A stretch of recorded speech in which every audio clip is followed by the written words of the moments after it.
하나님 주시는 말씀 예레미야 29장 11절 말씀입니다. 우리 한 절 우리 함께 합독하도록 하겠습니다. 우리 같이 읽겠습니다. 시작.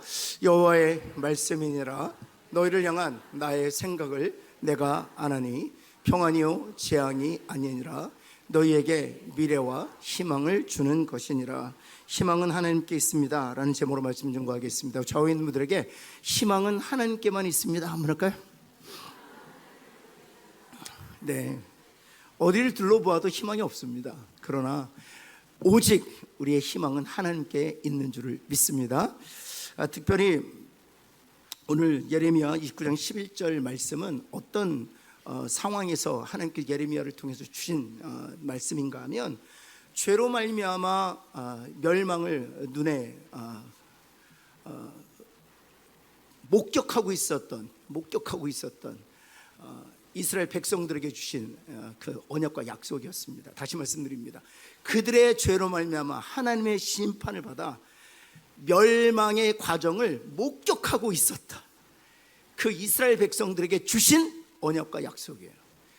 그런 상황에서 주신 약속인 것을 기억하고 이 말씀 한번 다시 한번 읽어볼까요? 어떤 약속을 주셨는가?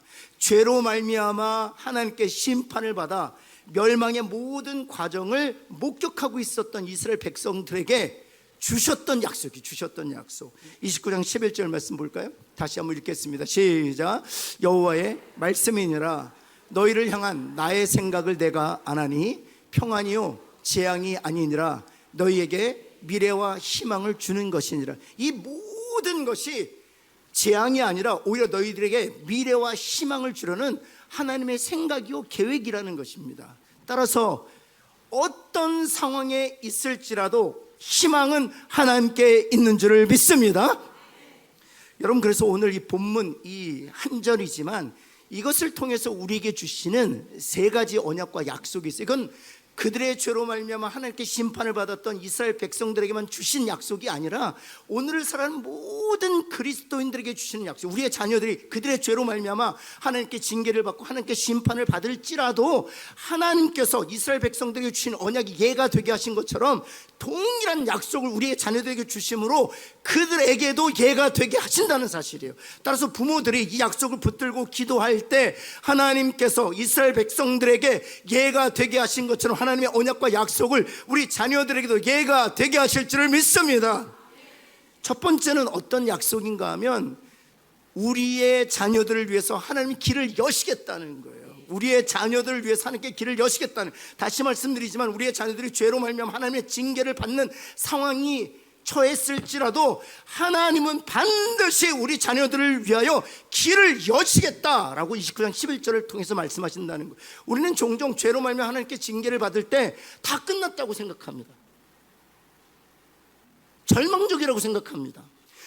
다 끝났다고 생각했을 때, 절망적이라고 생각했을 때 하나님께서는 예레미야를 통해서 그 절망적이고 다 끝났다고 생각했던 이스라엘 백성들에게 이런 언약을 주신단 말이에요.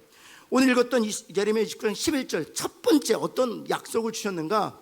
여호와의 말씀이니라 너희를 향한 나의 생각, 정확하게 번역하면 계획이에요. 그 계획을 내가 가지고 있다. I have plan for you 이런 뜻이에요. 너희가 지금 너희 죄로 말미암아 멸망의 과정을 목격하고 있지만 너희를 향한 플랜을 가지고 있다, 너희를 향한 계획을 가지고 있다고 말씀하시는 거예요.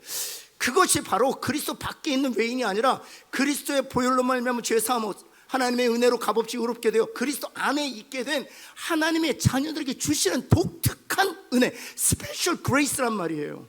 이 세상 사람들이 누릴 수 없는 그런 독특한 은혜가 이미 그리스도 안에 있는 우리들에게 주어졌단 말이에요.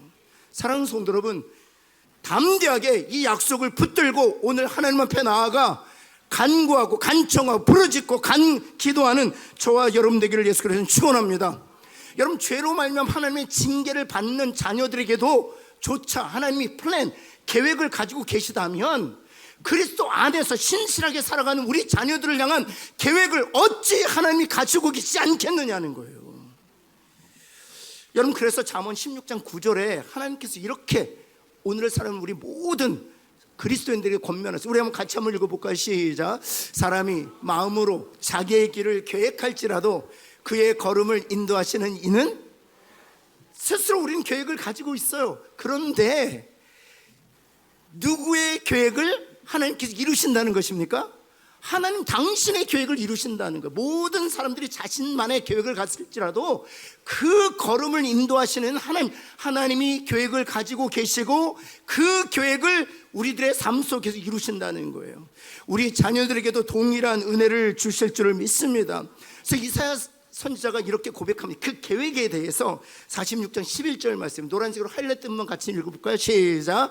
계획하였은즉 반드시, 누가 그렇게 하시겠다는 거예요?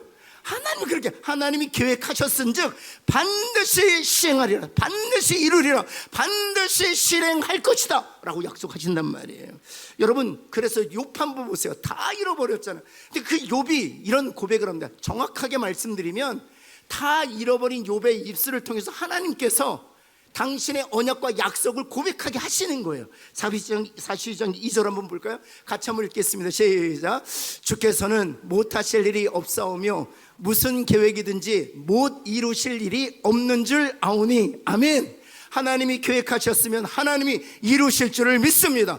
그런데 오늘 예레미야 29장 11절을 통해 주신 약속이 무엇이라고요? 심지어 죄로 말미암아 하나님의 징계를 받아 바닥을 치는 인생이 되었을지라도 그가 그리스도의 보혈로 그리스도 밖에 있는 자가 아니라 그리스도 안에 있는 자가 되었다면 그를 향한 하나님의 계획이 있다는 거예요.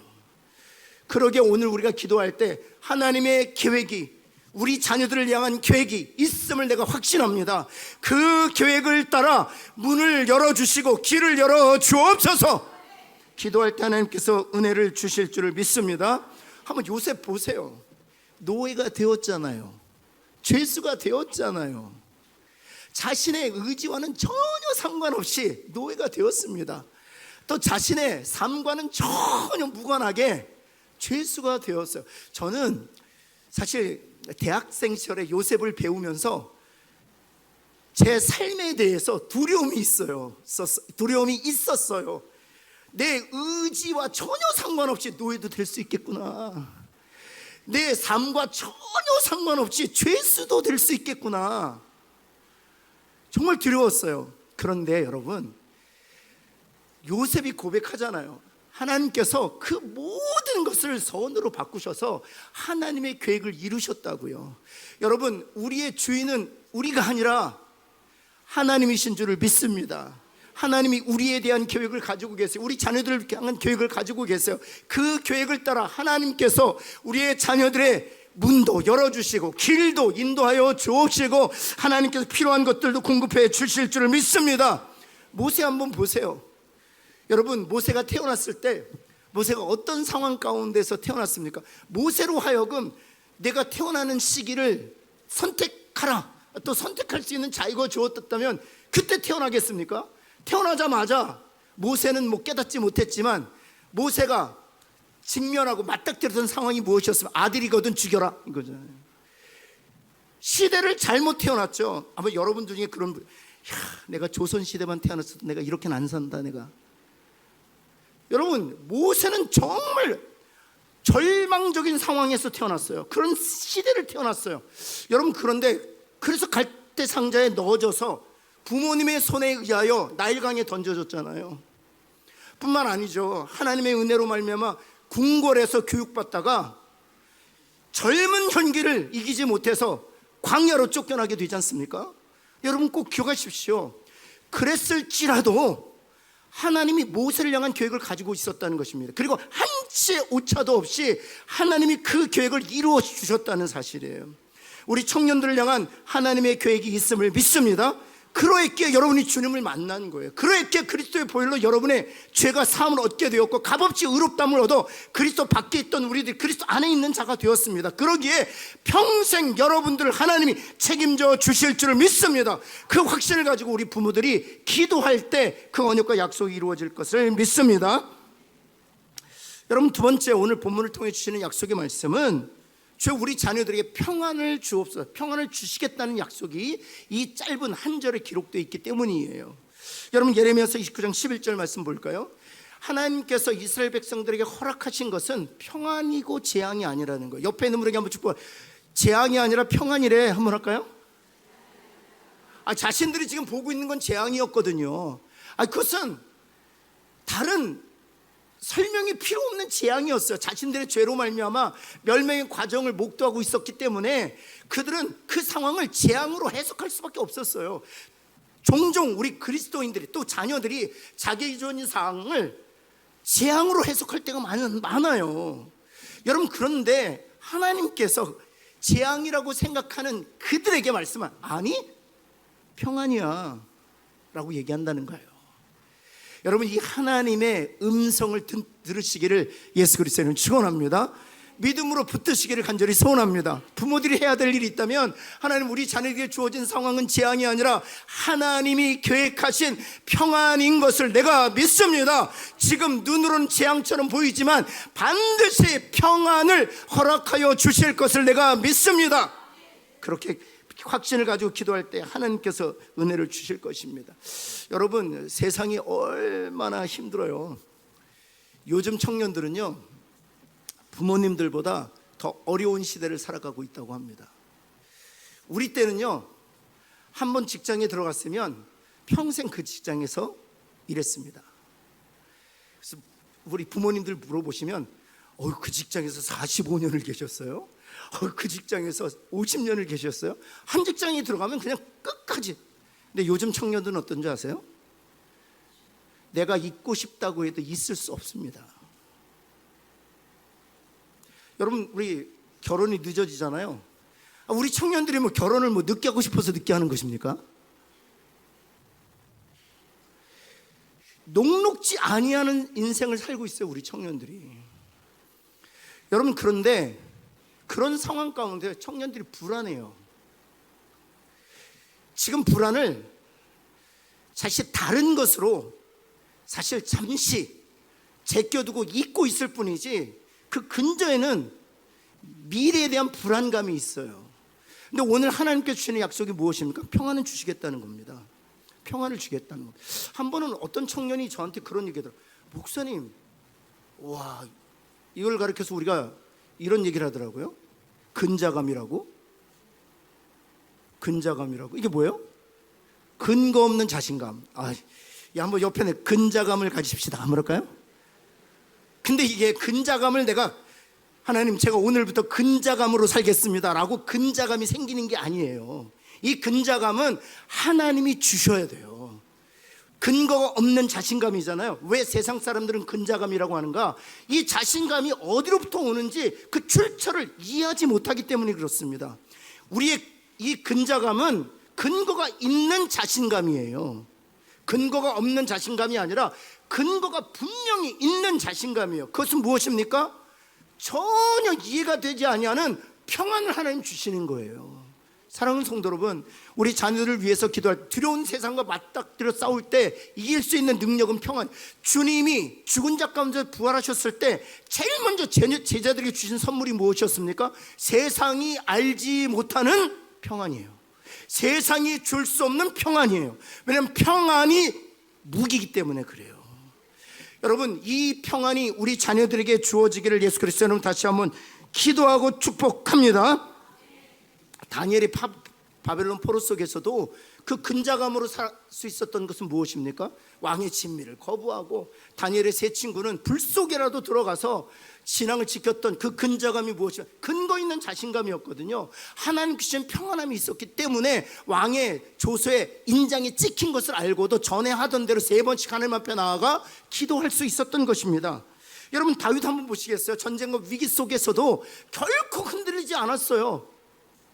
하나님 주신 평안함이 있었기 때문에, 그래서 결정할 때 실수하지 않았단 말이에요. 이런 근자감이 있었기 때문에. 여러분, 23편 1절에 그 이유를 이렇게 다윗이 고백하고 있지 않습니까? 같이 한번 읽습니다. 시작. 여호와는 나의 목자시니 내가, 이것이 근자감이에요. 이것이 근거 있는 자신감이에요. 하나님이 우리의 목자 되신다는 사실을 우리의 자녀들이 분명히 깨닫고 그 하나님이 주시는 평안으로 무장되기를 기도하는 저와 여러분 되기를 간절히 소원합니다. 시편 55편 18절에서는 이렇게 그가 고백합니다. 노란색으로 하이라이트 한번 같이 한번 읽을까? 시작. 나를 대적하는 자 많더니 그가 어찌하셨다고요? 그렇죠. 우리 청년들에게 하나님께서 그 평안함 주시기를 예수 그리스도는 축원합니다.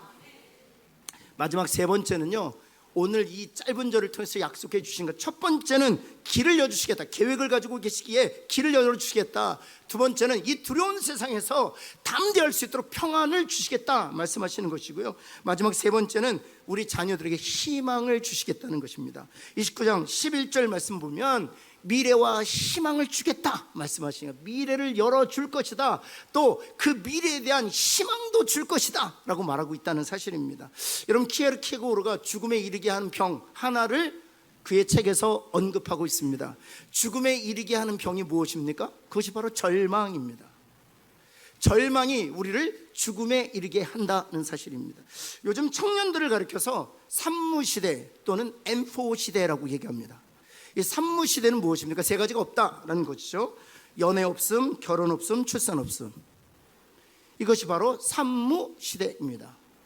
여러분뿐만 아니라 N4 시대는 N이라는 것은 넘버의 앞자예요. 그래서 N4 시대는 무엇을 의미하는, 수많은 것들을 포기하며 사는 시대가 바로 지금 청년 시대라는 거예요. 그 중에 네 가지만 말씀드리면, 취업을 포기하고 내 집 마련을 포기하고 인간 관계를 포기하고 꿈을 포기했다. 지금 현재 살아가고 있는 우리 청년들, 우리 마주하고 있는 시대를 가리켜서 이렇게 산무시대, N4 시대라고 한단 말이에요. 부모님들, 그래서 이런 얘기 하시면 안 돼요. 나는 보릿고개가 있었다, 뭐 이런 얘기 하시면 안 돼요. 밥이 먹기 싫으니 그럼 라면을 먹어라, 이런 얘기를 하시면 안 돼요. 여러분, 산무시대와 M4 시대는 절망입니다. 절망. 그런데 하나님께서 약속하시는 거예요. 지금 이 상황이 절망이 아니라 너희들에게 미래와 희망을 주려는 하나님의 계획이다 라고 여러분들을 설득하고 있단 말이에요.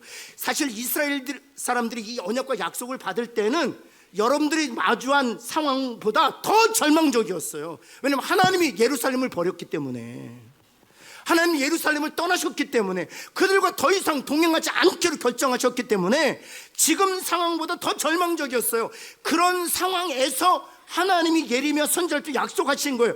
그럼에도 불구하고 이 상황은 재앙이 아니야. 이 상황은 너에게 미래를 열어주고 너에게 희망을 주려는 하나님의 생각이고 하나님의 계획이야 라고 말하고 있는 거예요. 지금도 역시 마찬가지, 여러 가지 상황이 산무시대, M4 시대 말하지만, 그래서 절망적이지만 하나님이 오늘 예레미야 29장 11절을 말씀하세요. 이것은 너에게 재앙이 아니요 너에게 미래와 희망을 주려는 나의 계획이요 나의 생각이다 라고 얘기한다.